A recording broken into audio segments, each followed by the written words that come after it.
આગામી દિવસોમાં જિલ્લા પંચાયત અને તાલુકા પંચાયતની ચૂંટણી યોજાવાની છે। આમ આદમી પાર્ટીના ડેડિયાપાડાના ધારાસભ્ય ચૈતર વસાવા જે આદિવાસી બેલ્ટમાં જઈ રહ્યા છે અને જે રીતે દિવસે દિવસે લોકચાહના પણ વધી રહી છે, અલગ અલગ મુદ્દે તેઓ આદિવાસી સમાજ સાથે જે શોષણ થઈ રહ્યું છે, જે અત્યાચાર થઈ રહ્યો છે તેને લઈને પોતાની વાત મૂકી રહ્યા છે। સીધી તેમની સાથે વાતચીત કરીએ। ધારાસભ્ય સૌપ્રથમ તો પ્રશિક્ષણ શિબિર મળી છે, આગામી દિવસોમાં જિલ્લા પંચાયત અને તાલુકા પંચાયતની ચૂંટણી આવવાની છે, કઈ રીતે ચૂંટણીઓમાં આમ આદમી પાર્ટી આ વખતે ઝંપલાવા જઈ રહી છે, કેમ કે આમ આદમી પાર્ટીનો આ પ્રથમ અનુભવ રહેશે। આજે જે પ્રશિક્ષણની શિબિર ચાલે છે, આ પ્રશિક્ષણની શિબિર SIR જે આવ્યું છે એમાં BLO સાથે રહીને અમારા બૂથ લેવલના એજન્ટો કઈ રીતના કામ કરશે એની આખી પ્રશિક્ષણની શિબિર છે, જેથી કરીને કોઈ પુખ્ત વયનો 18 વર્ષનો નાગરિક કે કોઈ બીમાર કે કોઈ ગરીબ કે કોઈ બહાર કામે ગયેલા વ્યક્તિ રહી ના જાય એને તાલીમ આખી ચાલે છે।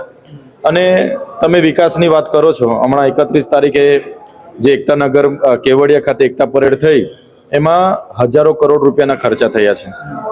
તમે જોયું હશે કે કઈ પ્રકારની જોહો જલાલી બતાવવામાં આવે છે, પણ એ જ દુનિયાની સૌથી ઊંચી પ્રતિમાની સામે જે ચાપડ ગામ છે, જે તુરખેડા ગામ છે, એની બાજુમાં જે બીજા ગામો છે, જુનારા જેવા ગામો છે, ત્યાં આજે પણ જવા માટેના રસ્તા નથી। આજે પણ ત્યાં શાળાઓમાં શિક્ષકો નથી, શાળામાં બાળકો બેસવા માટેના ઓરડાઓ નથી, ત્યાં આંગણવાડીની સુવિધા નથી, ત્યાં નર્મદાનું પીવાનું પાણી કે સિંચાઈનું પાણી, બસ વિકાસની વાતો થયા કરે છે ને ફૂલ ગુલાબી ચિત્ર સરકાર બતાવ્યા કરે છે। એ જ નર્મદા જિલ્લામાં 12,333 બાળકો કુપોષણથી પીડાય છે, અતિ કુપોષણથી પીડાય છે। એને બહાર કઈ રીતના લાવવાના, એના માટે સરકાર પર ગ્રાન્ટ નથી। આજે નર્મદા જિલ્લા કે આદિવાસી વિસ્તારમાં સિકલ સેલના ઘણા દર્દીઓ છે, એને સરકાર સહાય આપતી હતી। આજે માર્ચ મહિના પછી એમને એ સહાય નથી મળી। કેમ નથી મળી? કે સરકાર પાસે ગ્રાન્ટ નથી। આજે જે આદિવાસી વિદ્યાર્થીઓ ઉચ્ચ અભ્યાસ કરતા હતા એના અભ્યાસ માટે પોસ્ટ મેટ્રિક શિષ્યવૃત્તિની યોજના ચાલુ હતી।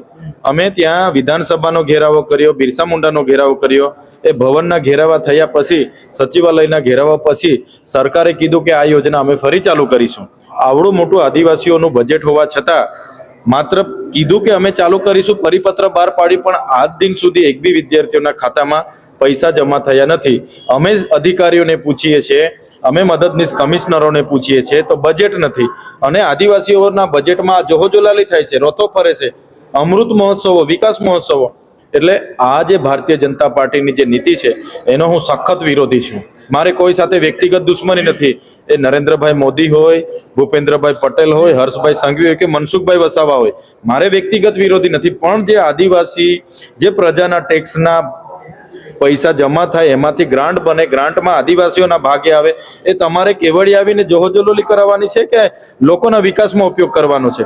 એટલે જે પદ્ધતિથી આ ભારતીય જનતા પાર્ટીની ચાલે છે, જે નીતિ છે, એનો હું વિરોધી છું। સર, બીજો પ્રશ્ન મારો એવો છે કે હાલ આદિવાસી સીટો જોઈએ તો 27માંથી 23 જેટલી સીટો એવી છે કે જ્યાં ભારતીય જનતા પાર્ટીનો કબજો છે, તો શું રણનીતિ છે? કેમ બીજા આદિવાસી ધારાસભ્યો છે, સાંસદ સભ્યો છે, એમની આત્મા નથી જાગતી કે અમે પણ સમાજ માટે? તમે જોયું હશે કે શિક્ષણ ખાતું, આદિજાતિ ખાતું કુબેરભાઈ ડિંડોર પર હતું, એમણે શું કર્યું?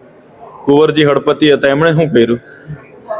બચુભાઈ ખાબડ હતા, શું કર્યું? બસ કૌભાંડો કર્યા, ઉજાગર કર્યા। અમે આદિવાસી ગરીબ લોકોના પૈસા કૌભાંડો કર્યા। છેલ્લે મંત્રીમંડળમાંથી એમને હાંકી કાઢવા પડ્યા।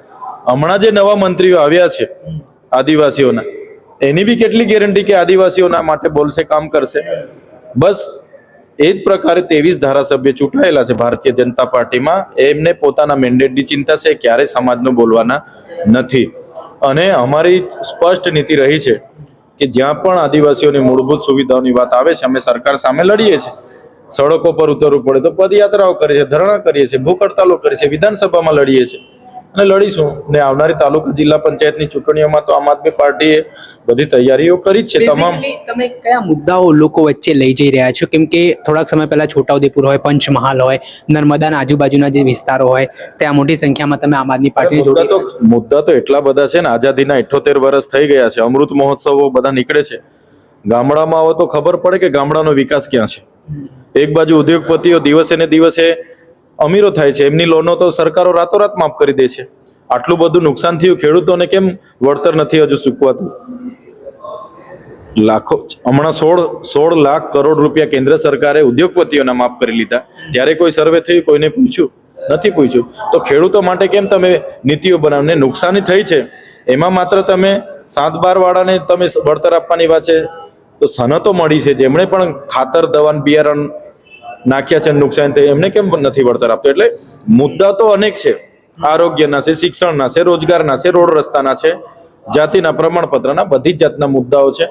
લોકો જાણે છે, પણ જે ભારતીય જનતા પાર્ટીનું જે શાસન હતું એમણે મેન તો ભય હેઠળ બધાને રાખેલા છે. ભૂખ છે, ભ્રષ્ટાચાર છે, ત્યારે જનતા બહાર આવવા માટે ડરતી હતી. પણ હવે અમે આગળ આવ્યા છે, બધા અમારી સાથે ધીરે ધીરે આવે છે, તો આવનારા દિવસોમાં પરિવર્તન આવશે.